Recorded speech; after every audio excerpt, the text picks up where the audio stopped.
Good evening, everyone. My name is Paul Rozier. I'm a member of the Villanova History Department faculty and serve as the director of the Albert LePage Center for History in the Public Interest. Welcome to the third of 6 panel discussions on the theme of climate change in historical perspective. I'm really excited to hear our 4 distinguished panelists talk about their research on and advocacy for climate justice. Before we begin, I'd like to mention our final Lunch at LePage event of the fall semester. On Wednesday, November 30th at 12 noon, Erin Betley, a conservation biologist with the American Museum of Natural History, will share with us her historical research on the nearby Oakwell Estate, which is part of Stoneleigh. She started a campaign to preserve Oakwell after the Lower Merion School District began trying to raise the estate to build a soccer field, which would destroy the rich heritage of the site and its incredible variety of trees and plants. Please visit our homepage next week for a link to this virtual event. I also want to encourage you to visit our homepage in the coming weeks for information about our busy spring semester schedule, which will include several in-person Lunch at LePage events, a virtual panel discussion on the legacy of the Haitian Revolution, a virtual session on how to write an op-ed, and our next 3 virtual panel discussions on climate change and historical perspective. We'll offer one on the theme of national security, one on climate migrations, and finally one on cities. And now I'd like to introduce the moderator of tonight's discussion, my colleague from Villanova's Department of Education and Counseling, Dr. Jerusha Connor. Dr. Connor is professor of education and serves as the director of the graduate program in education. Her research focuses on youth activism and organizing, student engagement, and student voice. She is the author of more than 40 journal articles and book chapters, 3 edited collections, and The New Student Activists, The Rise of Neo-Activism on College Campuses, which the Johns Hopkins University Press published in 2020 to rave reviews. One reviewer called her book a timely, fresh, and important book that fills a gap in contemporary work on youth, civic engagement, and young adult political activism. Another called it a theoretically sophisticated book that represents the best of public scholarship and will draw interest across scholarly and public communities. I'll also note that her essay on youth climate justice activism will appear in the edited volume, Environmental Justice in North America, to be published by Routledge in 2023. Dr. Connor has the pleasure of introducing our 4 esteemed panelists. Dr. Connor. Thank you so much for that lovely introduction, and thank you for the honor of moderating tonight's panel. It is my pleasure indeed to welcome our 4 panelists, and I will introduce them now. So to begin, we have Julie Z. She's a professor of American Studies at UC Davis. She has written 3 books, most recently Environmental Justice in a Moment of Danger. She's edited Sustainability and Social Justice and written over 60 articles and book chapters on environmental justice, the environmental humanities, geography, and public policy. She collaborates with environmental scientists, engineers, social scientists, and community-based organizers in California and New York. Welcome, Dr. Z. Next, we're joined by Karen Jarratt-Snider. She is a professor in the Department of Applied Indigenous Studies at Northern Arizona University.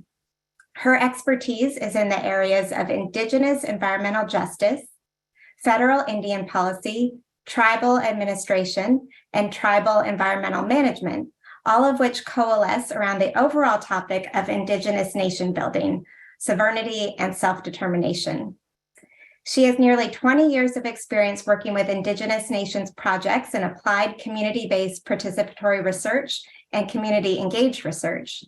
She is editor, along with Marion O'Neilson, of Indigenous Environmental Justice, Crime and Social Justice in Indian Country, and Indigenous Women, Gender, and Justice, among other volumes in the Indigenous Justice book series by University of Arizona Press. Welcome, Dr. Jarratt-Snider. Next, it's my pleasure to introduce David N. Pellow, who is the Dehlsen Chair and Distinguished Professor of Environmental Studies and Director of the Global Environmental Justice Project at UC Santa Barbara, where he teaches courses on social change movements, environmental justice, human-animal conflicts, sustainability, and social inequality. His teaching and research focus on ecological justice issues in the US and globally. His many books include What is Critical Environmental Justice? Total Liberation, The Power and Promise of Animal Rights and the Radical Earth Movement. The Slums of Aspen, Immigrants versus the Environment in America's Eden, with Lisa Sunhee Park. Resisting Global Toxics, Transnational Movements for Environmental Justice. The Silicon Valley of Dreams, Environmental Injustice, Immigrant Workers, and the High-Tech Global Economy, again with Lisa Sunhee Park. And Garbage Wars, The Struggle for Environmental Justice in Chicago. He has served on the boards of directors for the Community Environmental Council, the Global Action Research Center, Greenpeace USA, International Rivers, and the Fund for Santa Barbara. Welcome, Dr. Pellow. And finally, we are joined by Prakash Kashwan, who is an associate professor of environmental studies at Brandeis University, where his research and teaching focus on environmental and climate justice, climate governance, environmental policies and institutions, and the commons. He is the author of Democracy in the Woods, Environmental Conservation and Social Justice in India, Tanzania, and Mexico. He's the editor of Climate Justice in India and one of the editors at the journal Environmental Politics. He serves on the editorial advisory boards of Earth Systems, Governance, Progress and Development Studies, and Sage Open. Dr. Kashwan's public-facing writings have appeared in popular venues such as The Conversation, The Guardian, Al Jazeera, and The Washington Post. Warm welcome to you, Dr. Kashwan. So please join me in welcoming these distinguished panelists. We're just delighted they could be with us, and I'm really delighted all of you are here with us as well tonight. Now, the format for tonight is that each speaker will present their research for about 10 minutes, and then we will transition to a question and answer. And you can use the question and answer function on Zoom, the Q&A button, throughout the night. I'll keep an eye on it and be sure to lift up questions to our panelists. So without further ado, I will turn it over to Dr. Z. Thank you for that introduction and the invite. Let me just get my screen up there. Okay, so we have 10 minutes and a very long list of important speakers, so I'm going to be very, very sure to keep on time. I want to just briefly talk about this idea of the importance of culture, activism, and climate justice through the framework of intersectionality. I was asked, what are we working on now, and what might we think about that and how it might contribute to the fight for climate justice? So I want to just start with the question that David Pellow's colleague asked during in this piece, Transforming the University to Address the Climate Crisis. And he asked, what role can and does higher education and colleges and universities in particular play in addressing multiple crises? And for those of you who don't know, the University of California graduate student employees, TAs, readers are on strike right now. So higher education plays a very key role in creating both knowledge, but also action around different kinds of crises, not just climate, but labor, inequality, and so on. He asked, how can we draw upon our movements and systemic alternatives in the time of COVID and George Floyd to create a different kind of university fit for the purpose? I really love this piece, and I highly recommend it. I'll put it in the link if you want to spend some more time with it. I use that piece as a way of thinking about what does intersectionality mean now, and environmental justice and climate justice activism. And I think in the book that I just wrote, I argue that environmental justice movements matter now more than ever because they have been fighting multiple levels of crises. And there is more of an acceptance of vocabulary, an understanding of the importance of the struggle. And the struggle itself is what is important in thinking about how issues are connected and compounding, especially and related to climate change and COVID. The moment demands a reckoning, and institutions can and should engage proactively, and that culture and youth activism are key parts of environmental justice and climate struggles, climate justice resistance movements.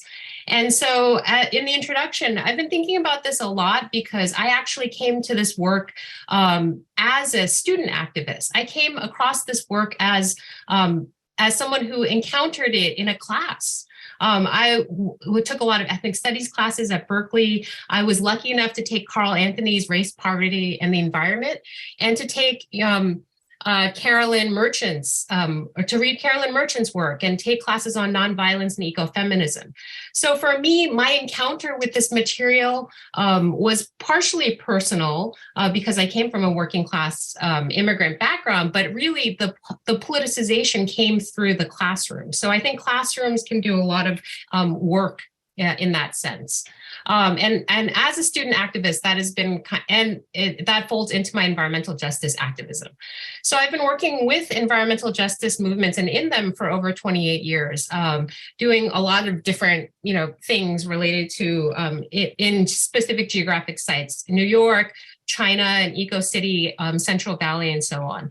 And I've been thinking about how I encountered this material and how do we encourage and inculcate a culture of activism in the classrooms, but also through our writing. And so this question of why write, many different scholars and journalists, have different answers about why we write. Why do we communicate? Amiri Baraka, the Black nationalist, wrote, "We write to fight." Joan Didion, writes a different thing. We write to think. I think, as a professor, we have the privilege to do both of those things, to fight and to think. I was also director of the Environmental Justice Project for many years. The current director is Beth Rose Middleton, who works with California Native communities. And it's been very interesting to think about the changing cultures around environmental justice, what sustainability curriculum looks like.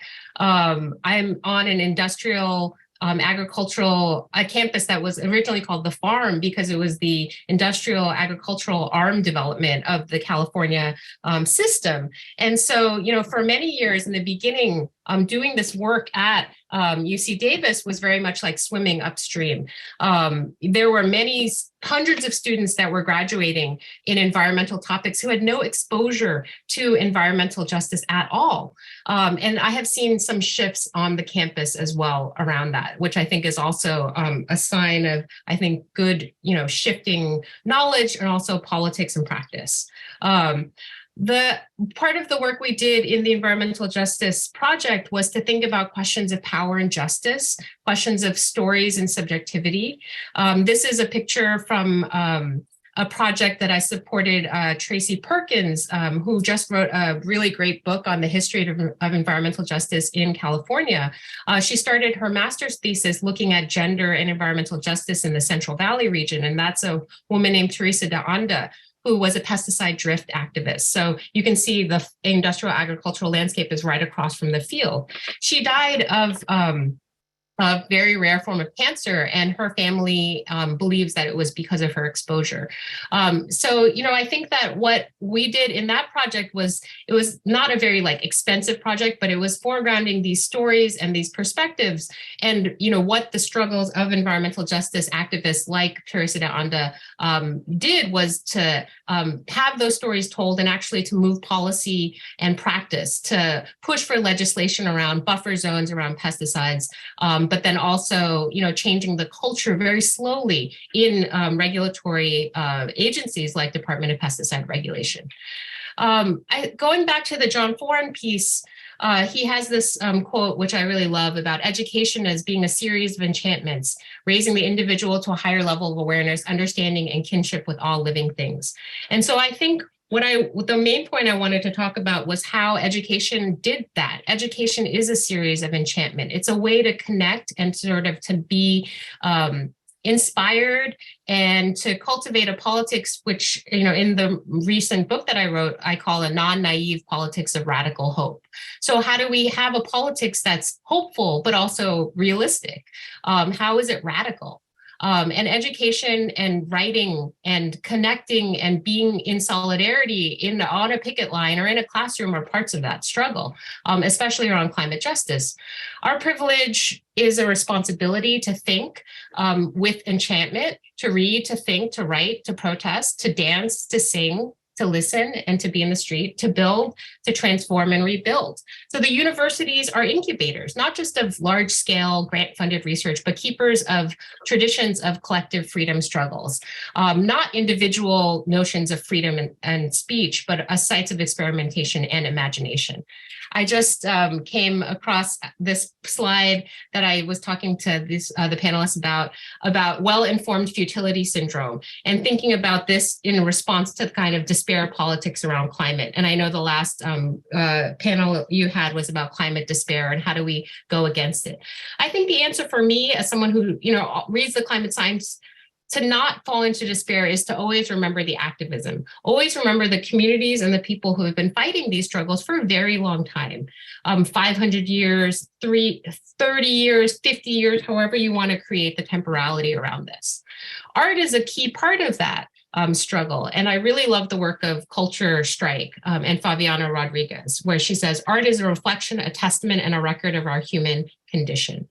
Just briefly, I won't have time to talk about this, but this is a really wonderful, teachable text. If any of you are interested, or if any of you are youth who are the people who are aimed to do this, which is a hopeful, satiric, short web series around climate justice called The North Pole. And it comes out of Movement Generation, which is a radical collective in Oakland, which is talking about how to create a culture of organizing that is radical and hopeful. So this is, I really encourage you to watch it, to teach it. I'm curious to see if it works for your students, your audiences.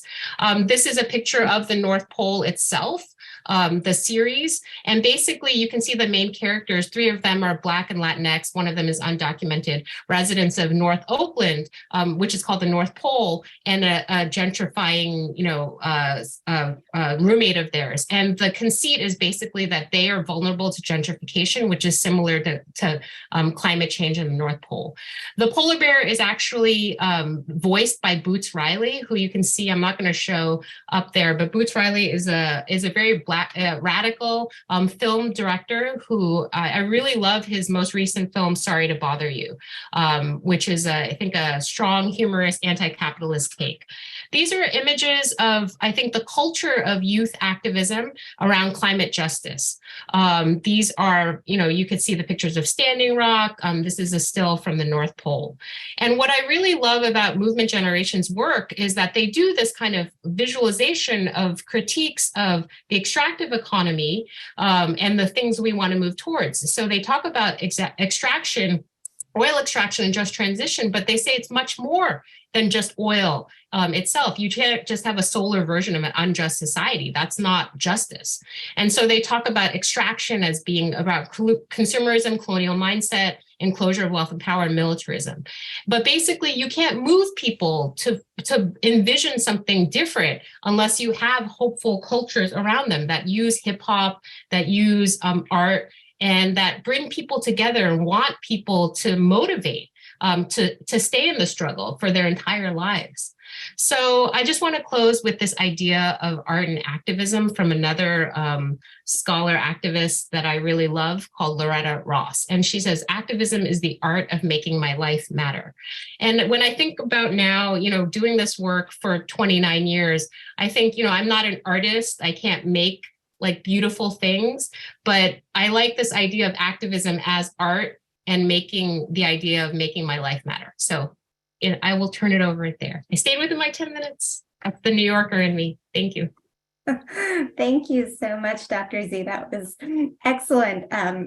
Thank you for starting us off with such a high note, thinking about the importance of radical hope and visioning, and giving us that wonderful suggestion to watch the North Pole show.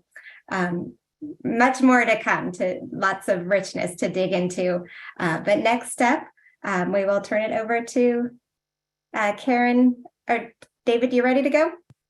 So sorry about that. I've jumped the gun. I'm going to chill out. It's Karen. I'm so sorry. Yeah. No worries. Not a problem. All right, Karen. Okay, thank you. And let's see, am I sharing my screen? Share screen. There we go. Okay. So I would like to talk today about climate justice, Indigenous peoples, and the enduring legacy of settler colonialism, which plays a large part in Indigenous environmental justice issues. So, as I'm sure everyone knows, in environmental justice, the saying is we find environmental justice issues where we live, work, go to school, and where we play. And for Indigenous environmental justice, we add and where we pray. Because Indigenous environmental justice is unique from other EJ issues in some ways, in three particular and important ways.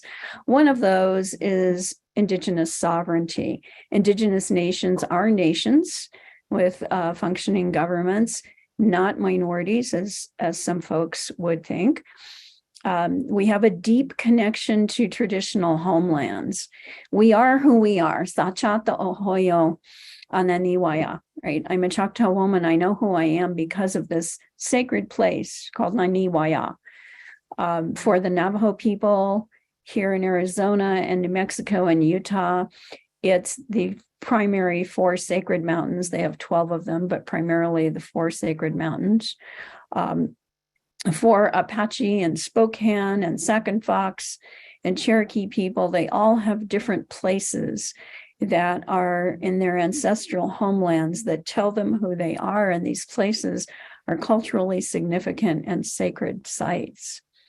And then we have the continuing impacts of settler colonialism, which has taken traditional homelands with some of those sacred sites and turned them into lands that are now publicly managed by the federal government, or they're in state government hands or private hands. We also see terrible pollution from extractive industries, and that includes state corporate crime. So we've seen issues from oil extraction and an awful lot from mining, lead mining, zinc, copper mining, and of course, uranium mining.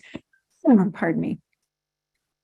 And then we have things like loss of traditional food systems when people were displaced, put in other areas that were not their ancestral homeland, and not given the ability to continue their traditional food system. And that's resulted in health disparities, and in fact is a main contributing factor to the diabetes epidemic in Indian country.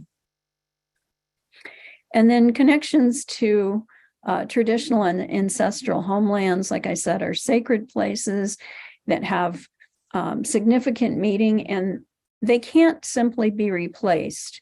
You can't rebuild this place. You can't move it. You can't substitute it for something else. They are lost or in danger of being lost due to things like coastal erosion, storm surges from rising sea levels, and extreme high-intensity running crown fires, also known as mega fires. And in the Western United States, we're seeing an awful lot of those in the last 2 decades, and they seem to be increasing. And a lot of that is due, excuse me, in part to climate change. So climate change is an IEJ issue. It affects everyone planet-wide. So what makes it an IEJ issue? The disproportionate impacts on Indigenous peoples. And I've already pointed one of those out. You lose a sacred place, you can't simply rebuild it. Indigenous religions tend to be land-based, not structure-based. Right, so these places are places that you can't see a building on, but they have significant impacts, not just for our identity, or significant ties to peoples, not just for our identity, but also for ceremony, for the medicinal plants, the ceremonial plants that are found there, for the actions that occur there. And those can't be replaced. Things like, for example, the literal loss of homeland by the Biloxi Chickamauga Choctaw. This is a nation of people who are in southern Louisiana. They have lost 98% of the Isle de St. Jean Charles between 1950s and 2018. 99% of it is now gone. So it's almost all gone. And that's due to rising sea levels, erosion. A lot of it's due to coastal erosion and severe storm surges. And it's not just the land that has been lost, as I'll talk about in a minute. It has impacted their sovereignty and their community in general. The native village of Barrow, which is the northernmost point in North America, it's Inupiaq country. And these folks are a highly dependent subsistence village.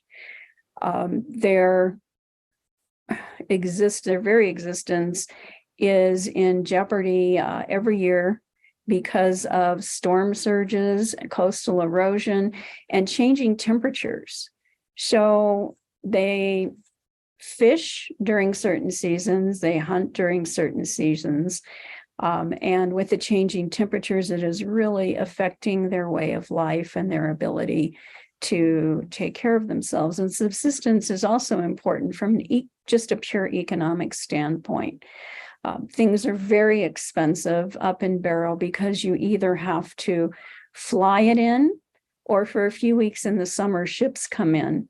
But for the most part, when I flew up there, for example, on this 737, only about half of it was seating. The other half was for cargo. So groceries come in on the ship.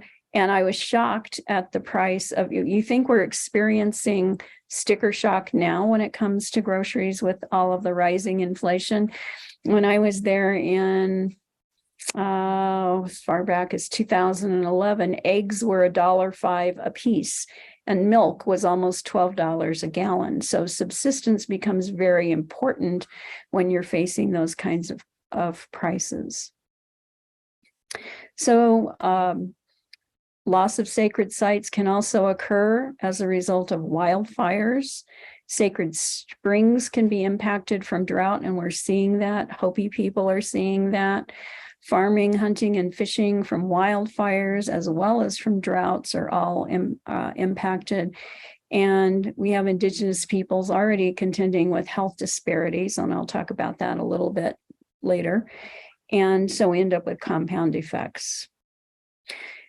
So to go back to the Biloxi Chickamauga Choctaw, they were relocated.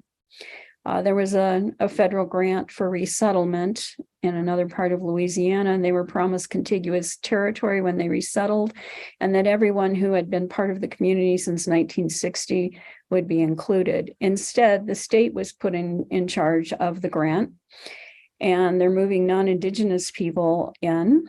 These are not trust lands, as most reservations are. Trust lands are federal lands, so there's a lack of sovereign territory. And in addition, they lack criminal and civil jurisdiction over the non-Indigenous peoples who are there.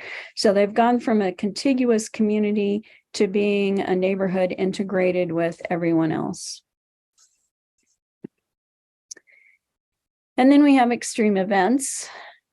And so this is a time and place where weather, climate, and environmental conditions rank above the threshold value at the upper or lower ends of the measurements.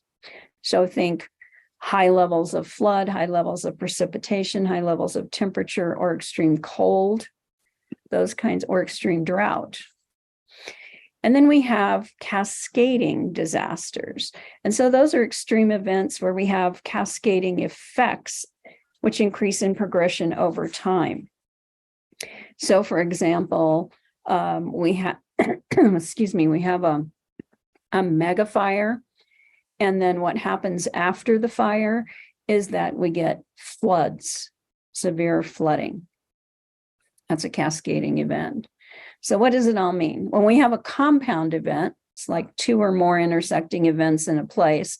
Think high heat event or extreme heat event and a mega fire at the same time. Then we see more cascading effects. So we could have, for example, and have had smoke and heat-induced health issues coinciding. They can coalesce with pre-existing health issues like lack of access to cool spaces, lack of nearby medical facilities, strain on emergency and health services, morbidity rises, we have economic losses, food insecurity, and it goes on and on and on. And this in a population that already has a 10% higher risk of hypertension, up to 3 times more likely to suffer a heart attack or stroke, and more. And so we also have access issues, people who can't get to their medications or to hospitals. But the news isn't all bad. Indigenous peoples are resilient and are engaging in all kinds of efforts to combat these issues. And one of the ways we do that is by relying on our traditional ecological knowledge. NASA is even relying on TEK now to work to help them and work with their scientists. We have things like indigenous burning practices for forest management that we know were very effective before they were outlawed by the Forest Service and the National Park Service. We have traditional agriculture that's resistant to drought, such as Hopi dry farmers and others. And as I mentioned, they're working with scientists as partners to combat climate scientists and climate change and find solutions.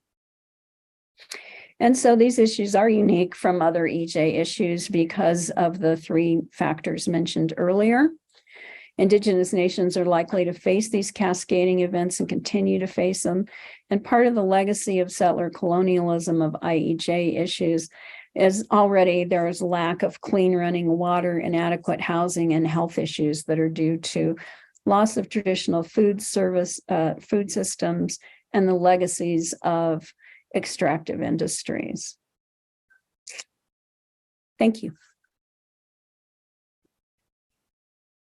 Thank you so much, Dr. Jarratt-Snider, for that really powerful presentation elucidating the different dimensions of the disproportionate and devastating impact of climate change on the Indigenous community, and also for emphasizing the resilience of this community and their survivance and their knowledge that's being brought to bear.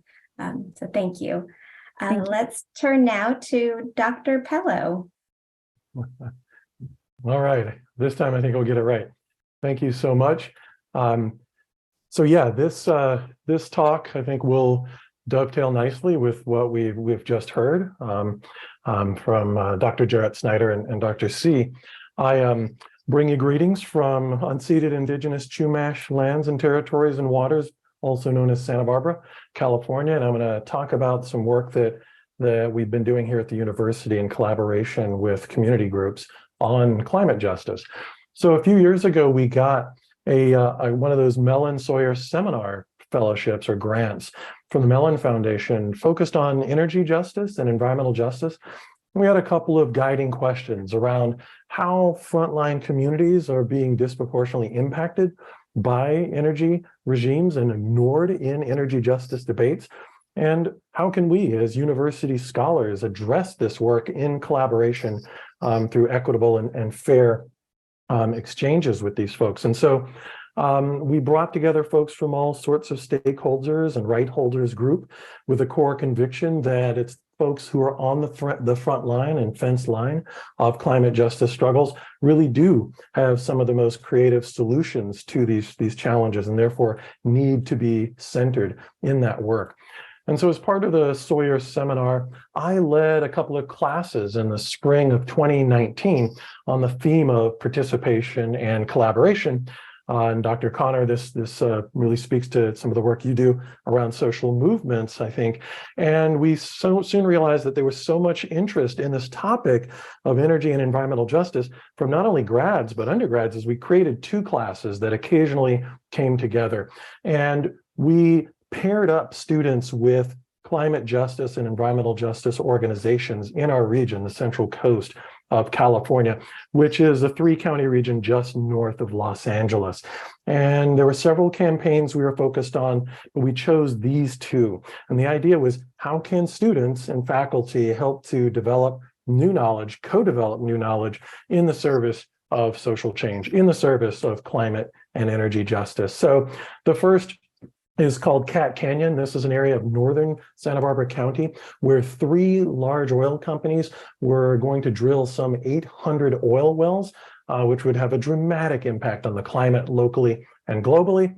And so students decided to unpack and dig into the environmental impact report that was produced around that proposal and found a lot of holes. And so they produced fact sheets for the non-governmental organizations and for the public that we shared at county board of supervisors meetings and other public venues that showed, in fact, that the environmental impact report had lowballed the number, the volume of carbon emissions that was going to be produced as a result of these oil wells being drilled. And so students found that it would be the equivalent of some 6.6 million cars on the road each year in terms of the amount of climate emissions that would come out of these 3 oil projects. They also found that the amount of water that would be used for just the oil well production, the clean out, the substitution wells, the dust abatement, you name it, it's going to be somewhere in the equivalent of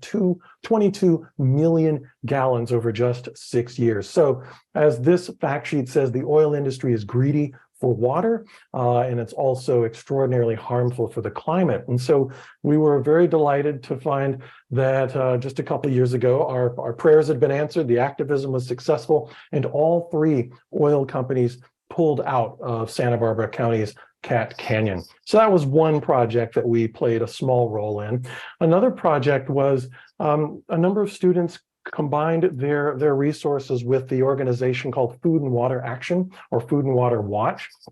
And this really began when the U.S. Geological Survey found hydrocarbons, oil, in the water systems in our agricultural crops, actually in the water that was feeding into our food system in Ventura County. And so people were freaked out reasonably enough. And, I don't care how conservative you are, how MAGA you might be, I'm going to bet you don't want to drink oil. And I'm going to bet you don't want to eat oil. And so this was actually a pretty easy win.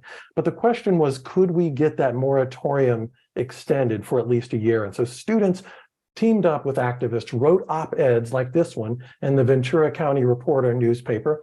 They went out to the mercados, to Whole Foods, and passed out flyers that were in English and Spanish to mobilize people to come together at a Ventura County Board of Supervisors meeting in June of that year, and we won. So just like what had happened with Cat Canyon in northern Santa Barbara County, we literally were part of a coalition that succeeded in keeping oil in the ground. But that wasn't enough. We also know that we needed a just transition, and we needed a bigger framework for doing this work and for building on this momentum. So after that, beginning in 2020, I joined this group, the Central Coast Climate Justice Network, and I'm on their steering committee.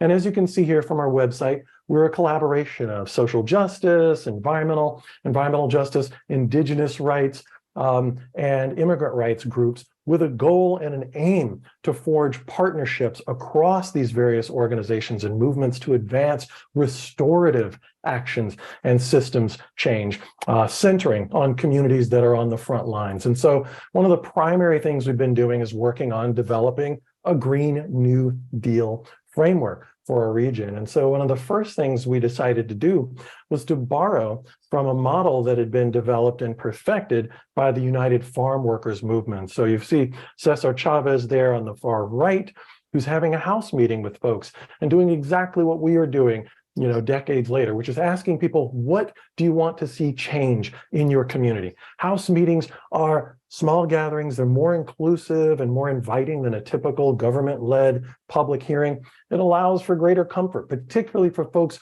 who might be undocumented and have other reasons to be wary of showing up at a government sponsored event. We provide food and childcare. And to Julie C's point about the importance of art, we also play music and invite people to sing, to dance, and to commune in that way. We've done 35 of these house meetings in Santa Barbara County, and we are now doing this work in Ventura County, just south of us here in California. And we have spoken to now actually of almost 500 folks. And so here's a little bit of a sampling of the broad swath of humanity who we've been reaching out to: university and college students, elders, indigenous communities, particularly the Chumash communities here, campesinos, farm workers, young folks, labor union leaders, and rank and file members from multiple unions, faith-based organizations, and of course, environmental justice and climate justice advocates. So in having these dozens upon dozens of conversations with folks, we gleaned from them and collated policy proposals that we've put into these three very large unwieldy buckets. And they are infrastructure and the economy, social justice, and democracy. I'm going to talk some highlights about each of these. So within infrastructure and economy, you see similar ideas that we've seen coming out of conversations all around this country during the pandemic: rent forgiveness, mortgage forgiveness, pushing the idea of affordable housing for all, universal basic income, support for telecommuting and remote work, expanding green jobs, and doing so specifically with labor unions. And for me, I'm really inspired by this creative idea of aligning disaster planning with job creation. Dr. Karen Jarratt-Snider was just talking about compounding events and cascading effects. Well, we've certainly seen that here in California with the drought, with wildfires, with we've a 1,200-year drought, the worst drought in 1,200 years that we're experiencing now, debris flows, mudslides, you name it. And so we have our kelp beds, we have coastal lands, we have burn scars all around this region. Why not turn that into an opportunity for job creation? And so we are doing that with this proposal. In terms of social justice, the second big bucket, we know that intersecting crises like racist police violence, skyrocketing social inequality, continued attacks on Indigenous peoples and their lands and sacred sites, and global climate disruption, these things require intersecting solutions. And so time and time again, people said, we need reparations for our Indigenous communities. We need better healthcare and wellness services. We need to make Santa Barbara County and the whole region a sanctuary region for undocumented people. We need to reduce the sheriff's county budget, the county jail population, and we need to expunge the criminal records of formerly incarcerated folks and provide pathways for these folks into employment, into job creation, into entrepreneurialism in industries like renewable energy and cannabis. Finally, and this will come as no stranger as a topic for all of you, we are in the fight of our lives for democracy. I'm a social scientist, and it's very clear that the empirical study after empirical study shows that the relationship between democracy and environmental sustainability is quite strong. Those communities, those states, those nations that are more protective of marginalized communities, that are more equitable, that are more democratic, are simply more likely to be protective of their climate and their environment. We heard this again and again from folks in these conversations. We have to push back the tide of fascism. That's not good for anyone, and it's certainly not good for our ecosystems, and we have to strengthen our democracies. And so we're working on doing that. Finally, in the interest of knowledge production, I am working with several activists to produce papers for publication. And this is one of many they're working on that have come directly out of this process. So here's our website, our Facebook /Meta site, if assuming that site will be around coming up. And I just want to say thanks so much, and I look forward to Q&A. Wow, thank you so much, Dr. Pellow. That was a really exciting and just impactful series of examples of the Sawyer seminar. And I think Dr. Olson, we sort of touched on the question you put in the chat earlier, but I'll certainly come back to it, so don't worry. But Dr. Pellow, thank you for just giving us some insight into how students can be engaged, not just in knowledge production, but in deep change work through collaborative relationships and framing, advocacy, leveraging the Green New Deal framework. Really, really exciting work. Thank you. So let us turn now to our final panelist, Dr. Kashwan, and his research. And while he's pulling up his slides, let me just continue to encourage everybody in the audience to continue dropping questions into the Q&A, and we will get to them shortly. So Dr. Kashwan.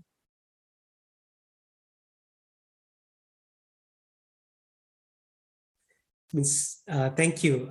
It's been such a pleasure to be part of this panel and all these conversations. I'll just start my screen and get started right away. I want to do 2 or 3 things during this very short presentation. First, I want to talk about how we should start thinking about expanding climate justice arguments to scales other than local and regional. Second, along the same lines, I'm going to talk about how we need to sort of think about climate justice cutting across the boundaries of global North and global South. And then in the process of doing that, what I want to demonstrate is to sort of bring to fore the importance of a variety of social science arguments and tools that are typically not thought about in some of the established environmental justice and climate justice scholarship. So that's just a little bit of agenda that I have here. And if you sort of go back to the time, and I don't know how many of you actually witnessed the debates that happened in the wake of Don't Look Up, the environmental social science Twitter was literally on one side against the environmental scientist climate community, which was all up in arms and sort of, imagining standing side by side with Leonardo DiCaprio. And so this was just an illustration of how we need to understand the particular context within which particular types of activism evolve. They actually shape the ways in which we think about climate action and climate justice. And so, many of these conversations that I've had with my students have led to some interesting arguments about how climate justice is different from climate activism. And especially to the students in this panel, I would encourage you to take a look at this because this is an argument that has emerged out of the conversation with students. The other important part that I want to sort of tie back into the Don't Look Up kind of narratives is that when you frame climate action as this kind of emergency action that we need to do as soon as possible, maybe try and push a switch somewhere so that we can act, declare an emergency and so forth.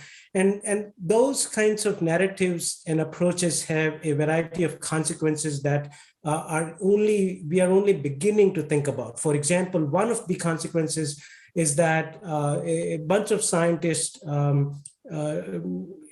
under the auspices of National Academy of Sciences, they've started arguing that it's already too late to act on climate in the traditional way we think about, like reducing emissions and all that kind of stuff. And so they are saying we actually need to take control of the global climate system through what is commonly called as climate geoengineering. And so when you have these kinds of global, not just global, literally stratospheric level of climate intervention, we need to also think about what climate justice mean in that context and how to respond to some of these kinds of proposals. And so a bunch of us got together in anticipation of a report from National Academy of Sciences. And we literally kind of preempted the media coverage of that report by producing a very short 2-piece question and answer kind of piece, saying that if you're looking at this report, ask those scientists some of the following questions. And so that was one form of activism that I found to be tremendously effective. And we were against the Davids of the literal Davids of Harvard and some really powerful places, institutions, and actors. And we managed to capture quite a lot of media attention, pointing out that when you try to do something, even thinking about this actually has some really serious, dangerous consequences for both climate action and climate justice. These efforts have continued, and now There's a global group of governance experts, climate scientists, and other kinds of scientists who have called on an international non-use agreement on solar geoengineering. And so I don't want to get into the details here, but it's really so dangerous, according to some of us, that we have started this campaign.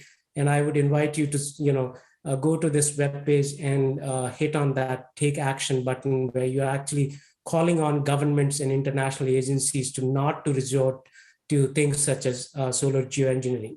And so this kind of brings up the question of power. Now here, on the one hand, you have an entire global community fighting for a few decades now to do things that will reduce emissions. And suddenly you have some powerful scientists and some powerful institutions coming in and completely setting aside all of those struggles and saying, we got this new shiny solution that you ought to try out. So this is a question of power that Dr. Z and other panelists have pointed out. And one of the tools that we have produced in the context of these debates in environment and development is what we refer to as the power matrix. And so this is somewhat of a matrix, not exactly like the Matrix movie Matrix, although there are some features that kind of mirror some of that. And this is a simple tool that that many of the, again, researchers have found useful to sort of think about power of different types, which is a common social science tool. But then we brought in the question of institutions and scales and how different types of power operates at different scales and different kinds of institutional infrastructures, and how to counter that. So, what kind of institutional infrastructures we could build to counter the power of global institutions and so forth. And just to illustrate another example of how global solutions are reshaping climate politics and climate justice debates is this one notion of ecosystem restoration. And there's a group of scientists who came up with a priority map. They sat in a computer lab, used some GIS and remote sensing tools, and produced a global priority area for ecosystem restoration map based on 3 criteria: biodiversity conservation, cost effectiveness, and climate mitigation.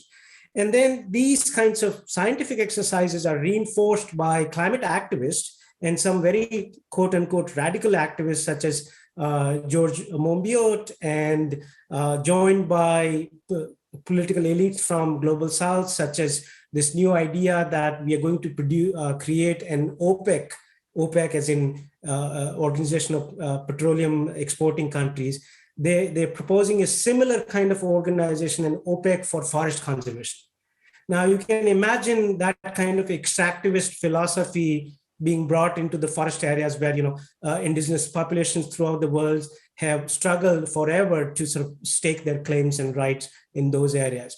And so what we did was we took the maps that was produced by Strasberg and colleagues, and we showed that if you actually implement their map as their one part of that map, that would mean that, and these are the percentages I'm reading from the right-hand side of your screen, that 99.6% of agricultural land in Equatorial Guinea would be converted into forest restored lands. Similarly, more than 96% in the Philippines, Nicaragua, Nepal, Indonesia, El Salvador, Uganda, Tanzania.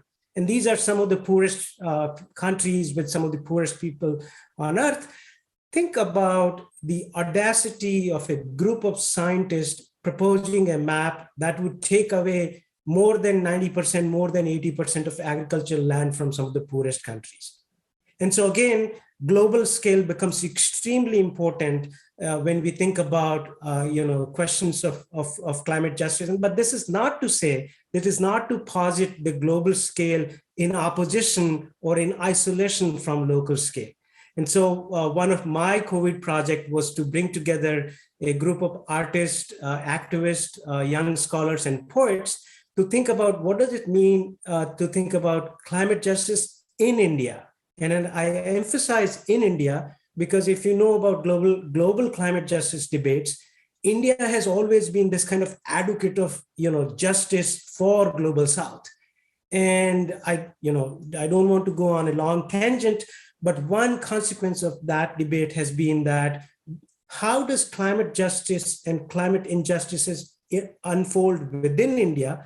That question has been neglected by policymakers, but also by activists, because all those activists are rallying against global north and demanding reparations and justice, which is important. Again, not to posit it against those kinds of demand, but we also want to look at what it means at different scales and how those scales are connected. So this is an artwork by a young artist, Nitin Donald, and he's showing how social justice, which is symbolized by the gentleman that you see in the middle of the earth here, connects to the agenda of regenerating earth and regenerating natural resources with the agenda of knowledge production and decentralization of knowledge production and sharing knowledge and so forth.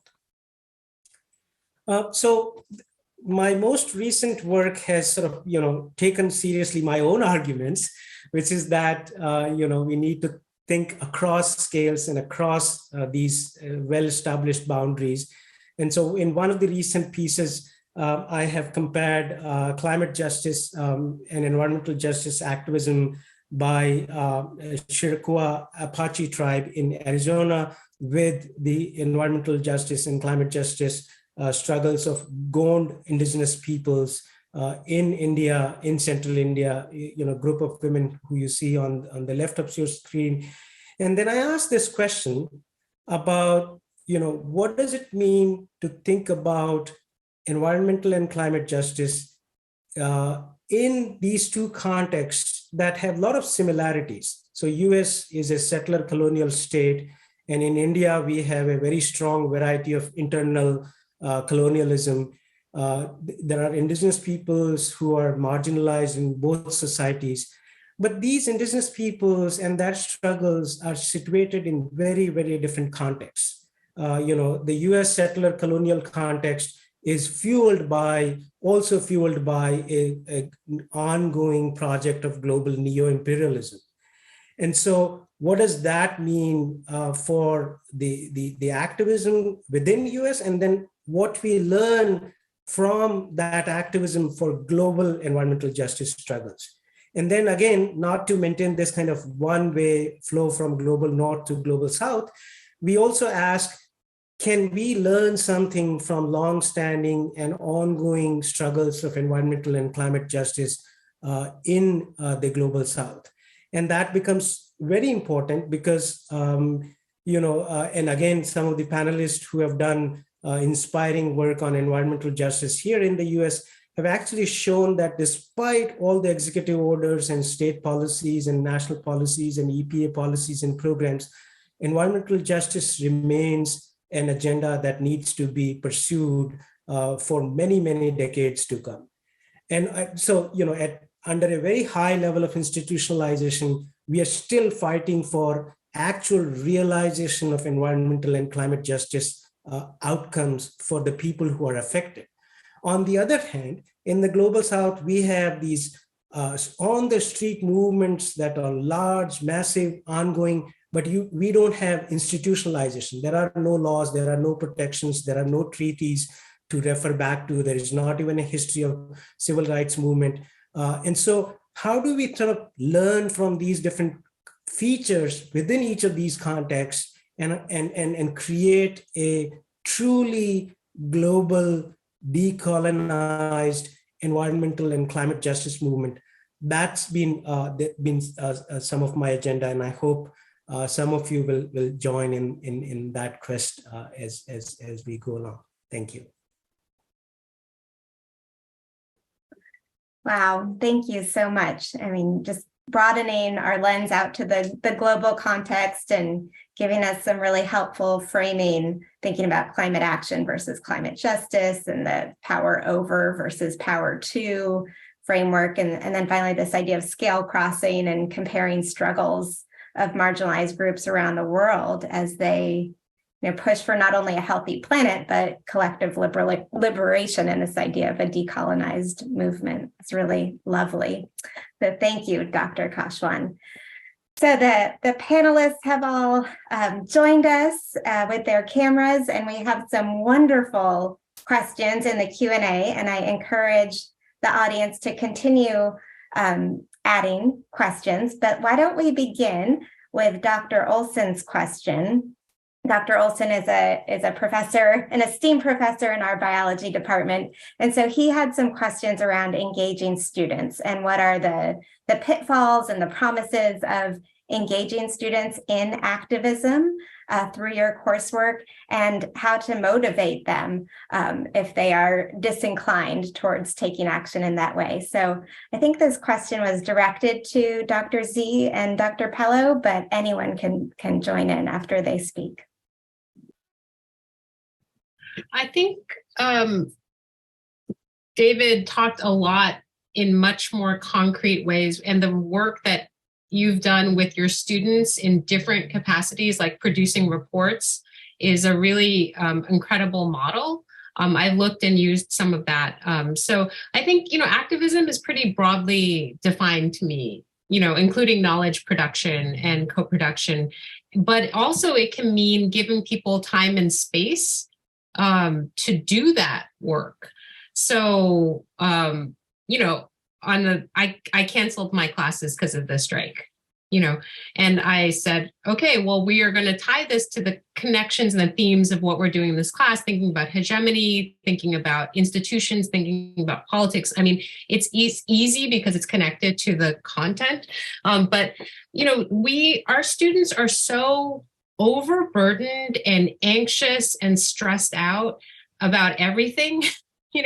So what we can do is to create space to read, to talk, to process.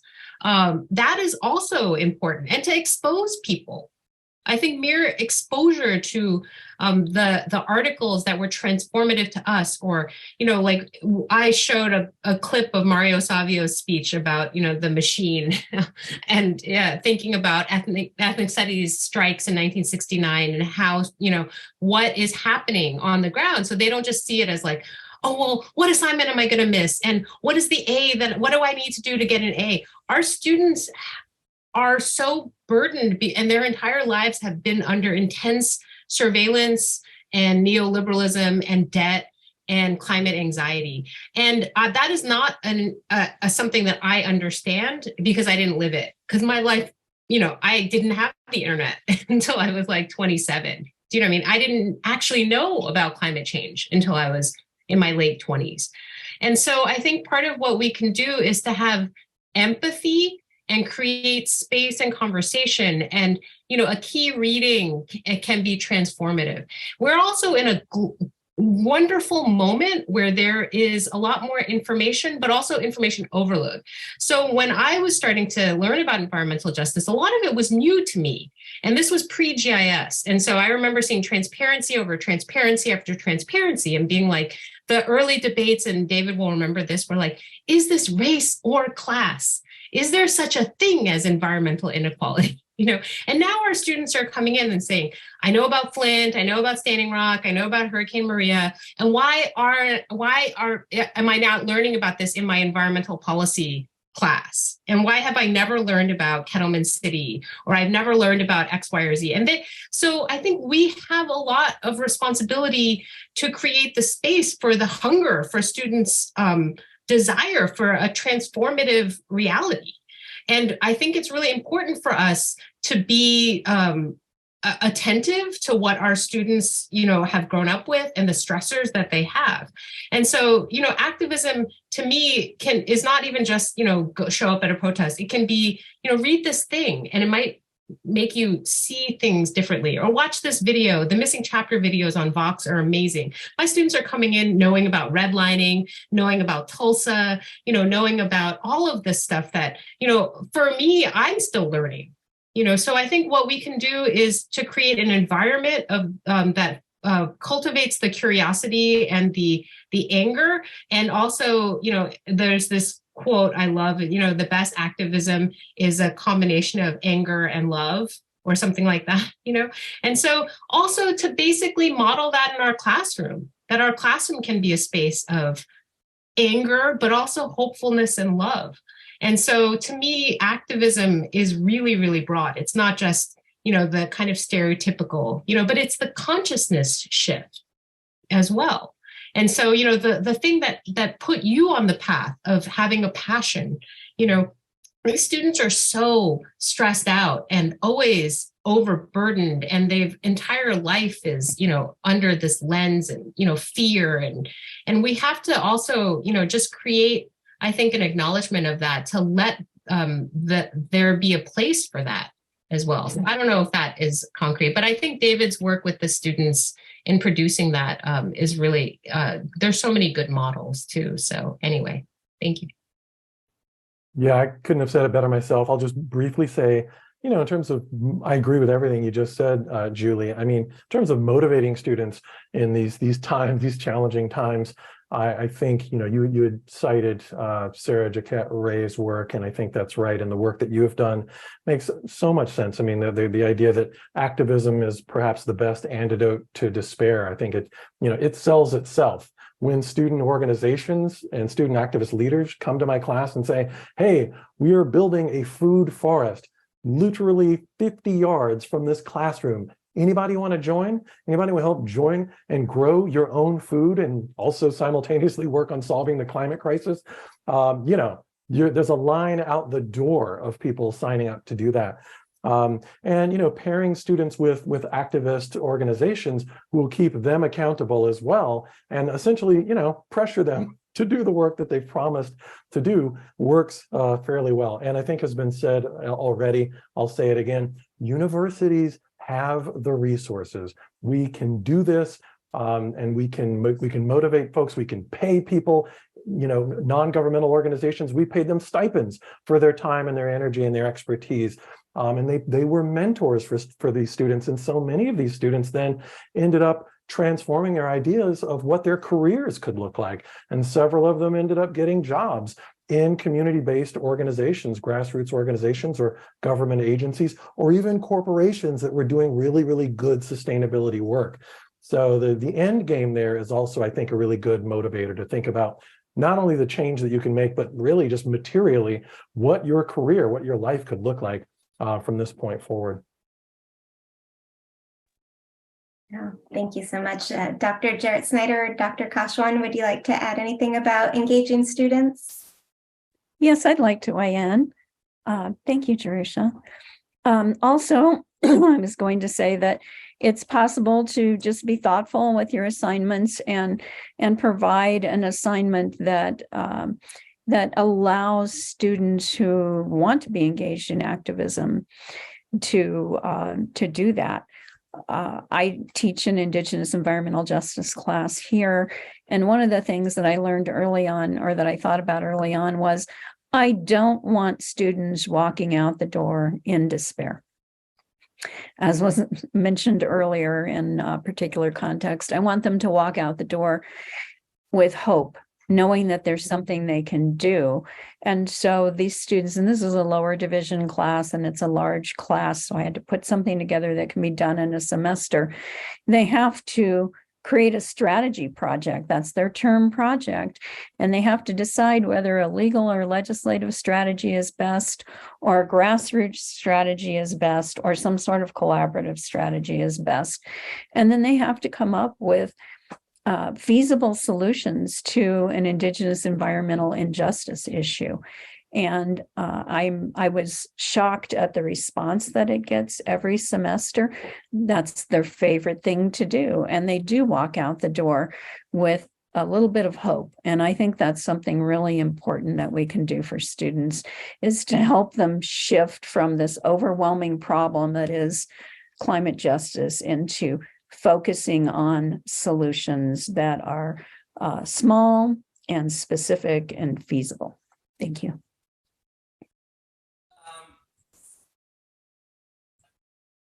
Lots of wonderful things have been said. I just want to keep it really short to say that I think sometimes there are challenges in getting down to understanding of the complexity of the problems and approaches to especially climate justice, right? Climate action, compared to climate justice, climate action is relatively straightforward, I would say. But because of that straightforwardness, the discussion of climate justice become very, very complex. And so I have to acknowledge that I sometimes find myself grappling with this sort of trade-off in trying to sort of, quickly move on to talk about solutions versus continue to dig deeper into, how deep the challenges are. So I'll leave it at that, and then we can take it up again. Thank you. And that, I think, actually sets up nicely the problem of the next question, which was posed by Glenn Wright, which asks about how to motivate people beyond the immediate crisis to continue to engage deeply and care, and how to navigate that line between radical and incremental solutions, and visioning and hope, I would add. So any thoughts from the panel? Anybody eager to jump in to answer Mr. Wright's question?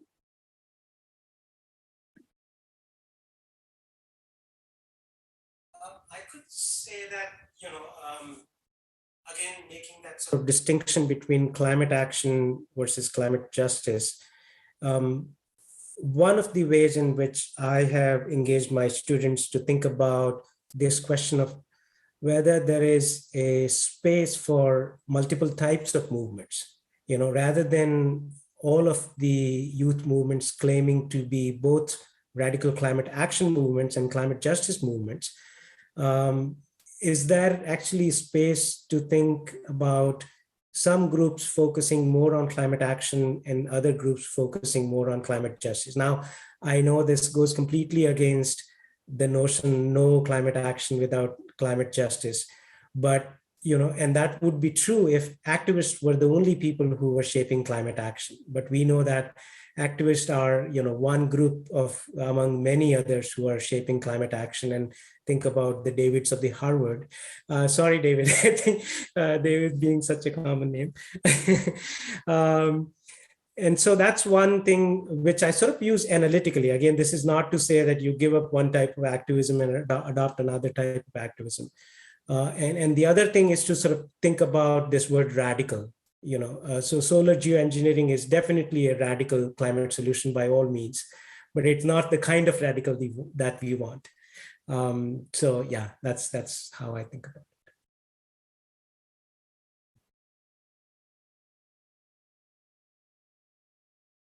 Thank you. Anybody else want to speak to that issue of how to envision radical versus incremental? Well, I'll just say I appreciate Dr. Kashwan's point, and I agree with it entirely. I think, I'm a big fan of, every tool in the toolkit. Like, I don't think anyone has the answer. We all understand, well, those of us who are being honest and transparent, we all understand that we have a problem. And, we have the science, we have the technical tools, to address this problem on many, many levels. And yet, what has happened, right? More and more despair, more and more inaction. And so I think that goes to the question of power, goes to the question of culture, goes to the question of are we honoring sovereignty? And so I'm a big fan of saying, you know what, if it's climate action, if it's climate justice, hell, if it's a techno fix, as long as it's not harmful, I'm willing to encourage every tool in the toolkit.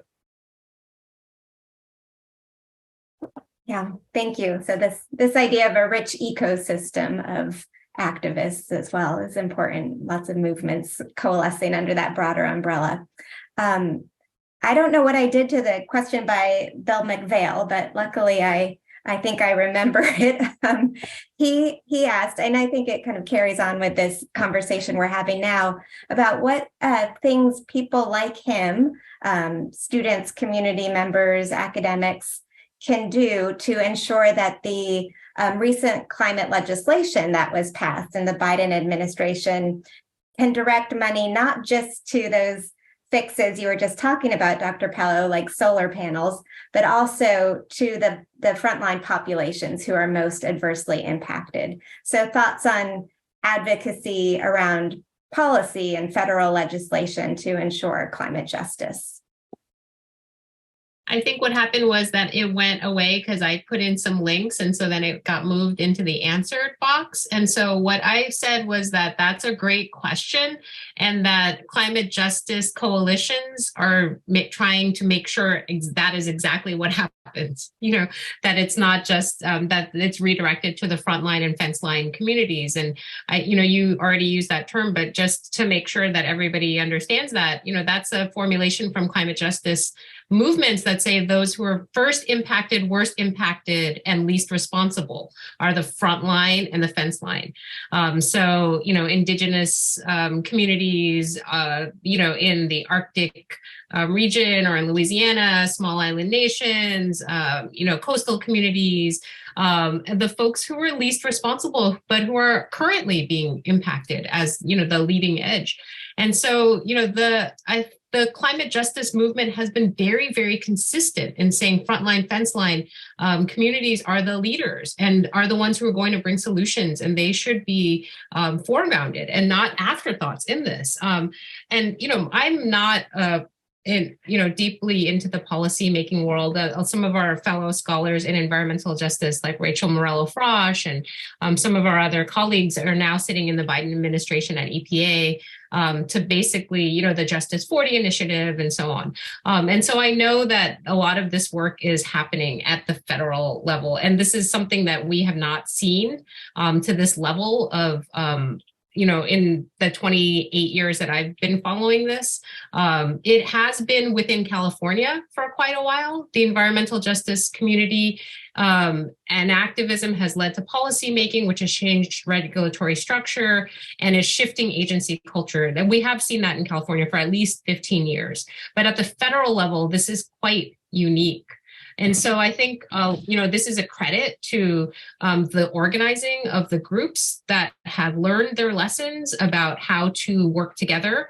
A lot of the climate justice coalitions have a really interesting model that is based on I've heard one of them say that it's like many marbles in a like a marble sack, so instead of like what David was saying with like all hands on deck, it's like everybody has their thing together, and where the weight comes was by foregrounding local perspectives. But if you put all of them together, then there's a power in that, as well. And so I think, I put in the chat just some of the climate justice coalitions that are trying to make sure that this is exactly what happens. Climate Justice Alliance, there are environmental justice regional networks, especially in the Southeast, very, very active, especially post-Hurricane Katrina. The Indigenous Environmental Network and, the kind of movement principles, like the Indigenous Principles of Just Transition. And so I think, there's a very vibrant, I would be interested to see what other, panelists seem to say. But here's where I do have some kind of optimism. Because this is a different moment, institutionally and rhetorically. I mean, in the face of all this terrible stuff, of course, it's the kind of back and forth of those things. There's more of an understanding of the horror and the terror of what has to happen. But there is an availability in the policy infrastructure that is open to foregrounding climate justice and environmental justice standpoints, which is pretty different from the last 20-something years. So I don't know. That's where I have my non-naive optimism to know that, folks who I respect, like Kyle Powers-White and Rachel Morello-Frosch, are sitting at EPA trying to basically make sure that what that question asks is what happens. So, do you agree, David, and others, or not? I do. I mean, I have a great deal of skepticism about the end results, but I totally agree that this is a moment where we're seeing an opening unlike what we've ever seen. I mean, it's shocking to me to hear, coming out of the mouth of the President of the United States, commentary around climate justice, environmental justice that is clearly being channeled through the grassroots movements, just as you had said, in the Justice 40 initiative, the whole of government approach. Not just one agency, but all agencies focused on this issue. The fact that we have an indigenous person as the Secretary of Interior who from the Laguna Pueblo community understands, Deb Holland understands these issues deeply. And that, yeah, as you said, we've had grassroots activists who've been working on this for decades who finally have the ear of the policymakers in the most consequential and influential agencies and governmental bodies. That's amazing. And I'm hoping that will endure. I agree with all those comments.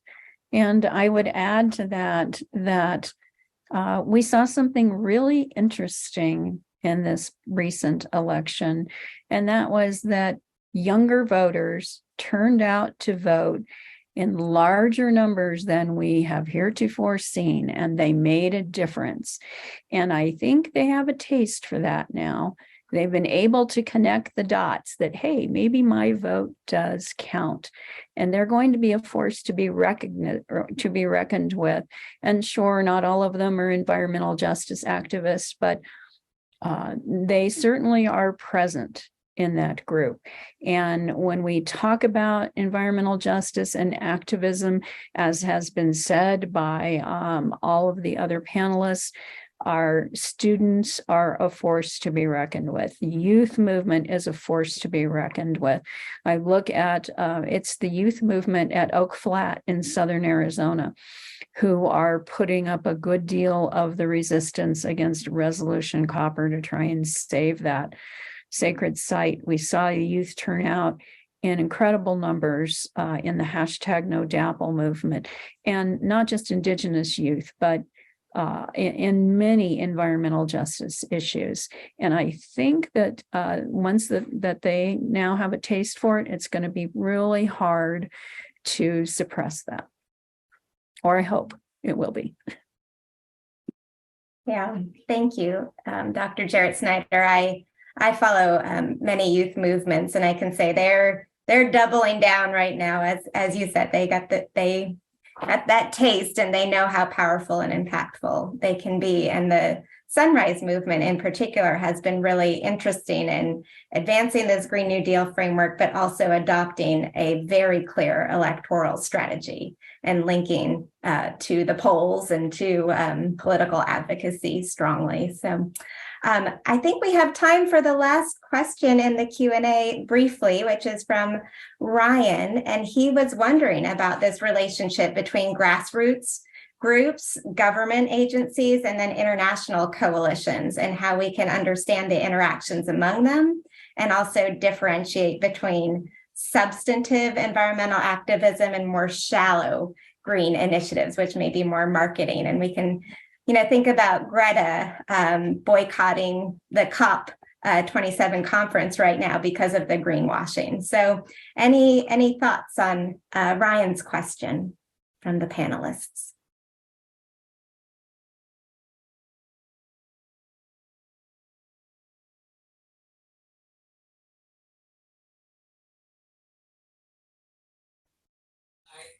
I do have thoughts, but I was waiting because I was hoping that, I wanted to broaden it to sort of international. So if there's some domestic discussions first, I really, okay.